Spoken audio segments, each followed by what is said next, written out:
Let's say the only hope we have is that in this election, the common real Egyptians, the enlightened Egyptians, will go out there and vote for the liberal, for the secular, for the civil society.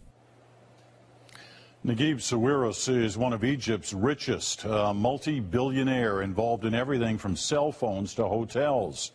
He also cares about his country. In fact, he was an intermediary between protesting students and Hosni Mubarak during the early days of the Arab Spring in January.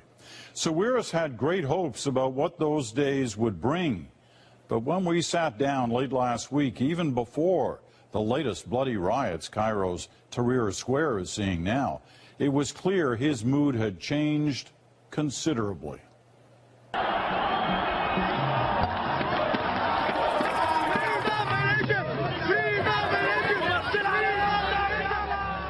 It's been 9 months since the new Egypt was born, and we were used to, in those days, seeing you looking very optimistic, excited, eager, smiling.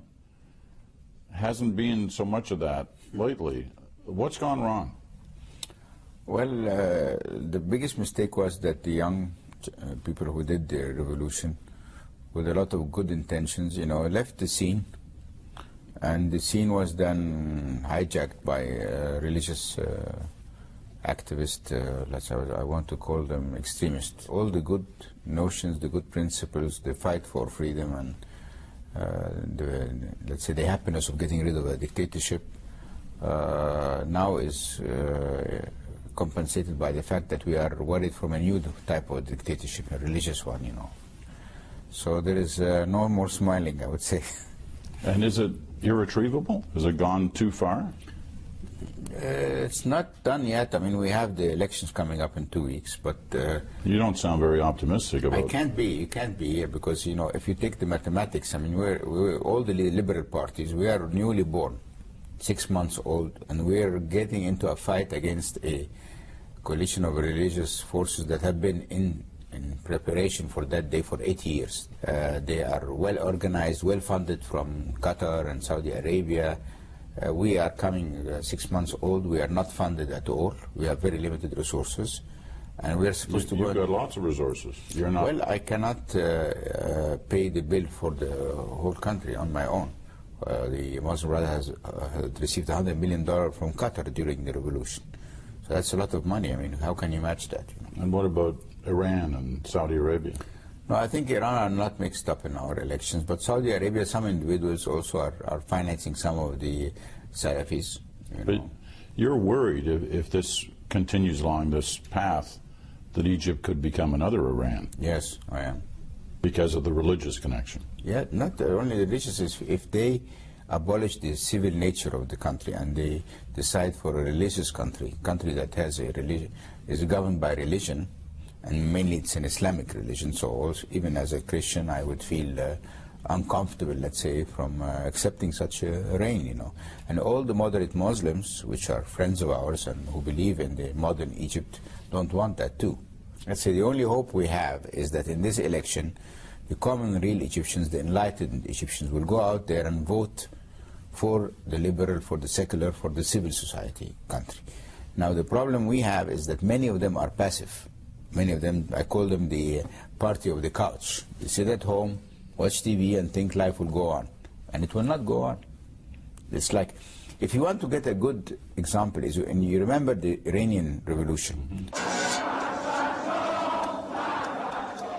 It was not done by Khomeini and the fundamentalists. It was done by many young people, many youth, leftists, from the left, from communism, socialists, even moderate, who were against the Shia for their precautions and for the torture and for the corruption, same issues, okay? And suddenly, Mr. Khomeini arrives from Paris and takes over, and it turns into what it is today, and then you got this guy, Ahmadinejad, or whatever. Look at how he looks. So I'm sure all the Iranians did not expect that to happen. So, and the West is watching. It's not really active. It's just like sitting there and watching. I mean, the others are acting. What do you want the West to do? They could have supported the liberal parties. They have done nothing to support them. But don't they have to be careful about, in any way, seeming like they're intervening? So why are the other ones not careful? Why can Qatar do that and Saudi Arabia, and you have to be careful? Either you prevent them from doing what they're doing, or you don't be careful. Take us into the world after the election for a moment. If a Muslim Brotherhood party wins this election, is there room still in that Egypt for you? We will fight till the end. But what do you mean by fight? We will be in the next parliament, even with a minority. We will be in the opposition. We will mobilize the Egyptians, the free Egyptians, to fight for the neutrality and the civil nature of Egypt.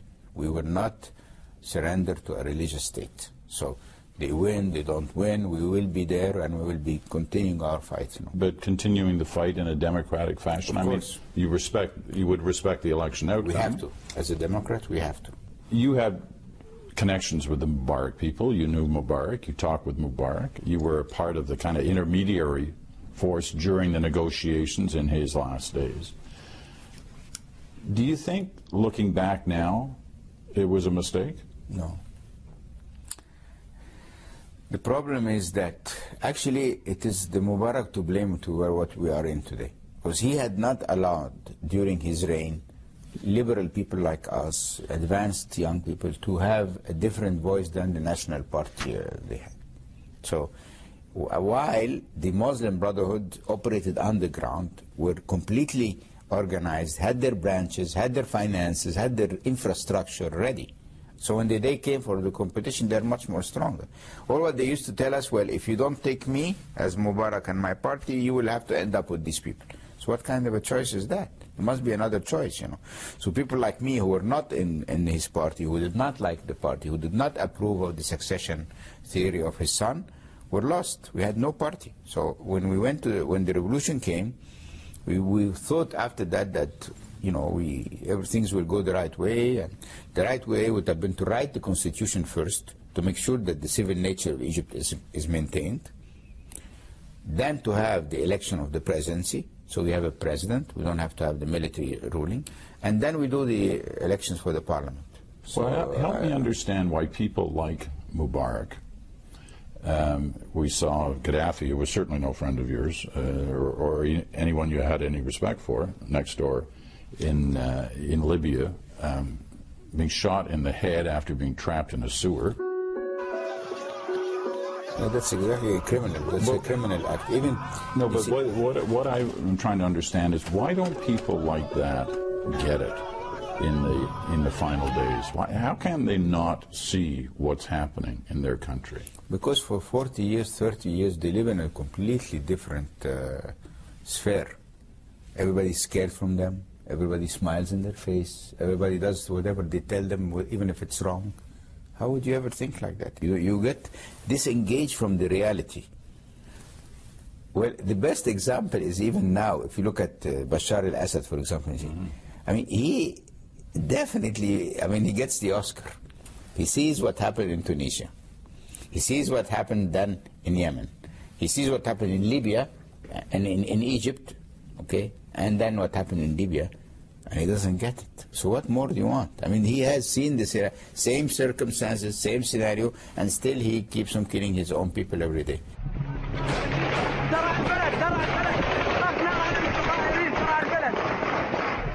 Will it be the same outcome? Definitely, no doubt. Look, there's a very simple rule. The minute the blood of your people has been spilled on the ground, you're finished. The only salvation you have is to prevent that from happening. If you keep on doing that, you've signed your own death. Even without the help from outside forces? Even without the help. It will cost more, there will be more victims, but the result is inevitable. Because the more you kill, the more anger you drive in many people. I understand that. I get that. But I've also heard you express at times that to topple somebody like Assad, to topple a regime like that, it would need help from the outside. No, not maybe the outside, but maybe the army itself will get dismantled. Because like in Libya, some of the army fractions left, and they formed the military resistance, and that could be the start. That's why, they have found many graves in Syria of officers being shot. It's like when they tell them shoot the people and they don't shoot, they start shooting on them. You cannot say it's foreign interference when you're watching someone slaughtering his own people. I mean, what is that? It's an excuse not to do anything. Like we all sit at our home, go to bed, and then every day there are 30 Syrians every day dying. How can you sympathize with someone who is allowing these people to be shot because they don't want him? You know, so much of what you said in this interview leaves one going, is this really working, the Arab Spring?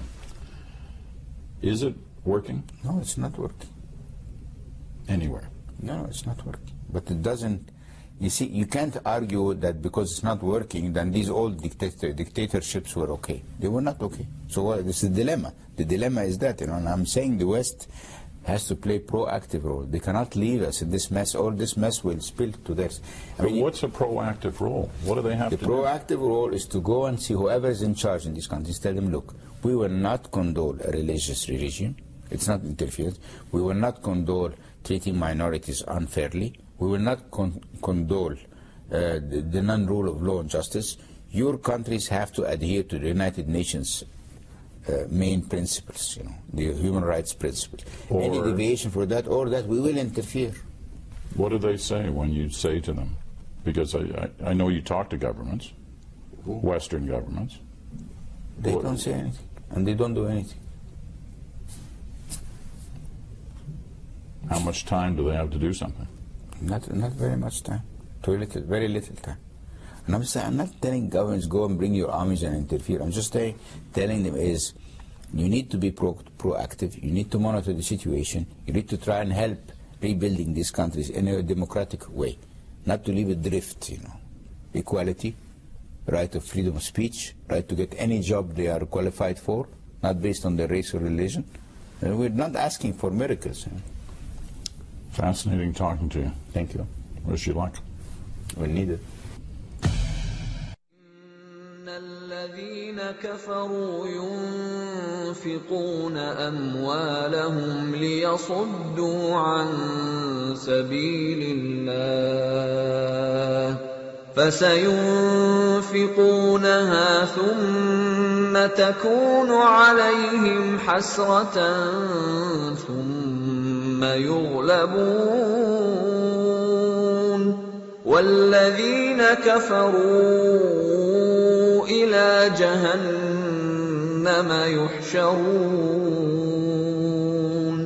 ليميز الله الخبيث من الطيب ويجعل الخبيث بعضه على بعض فيركمه جميعا فيجعله في جهنم أولئك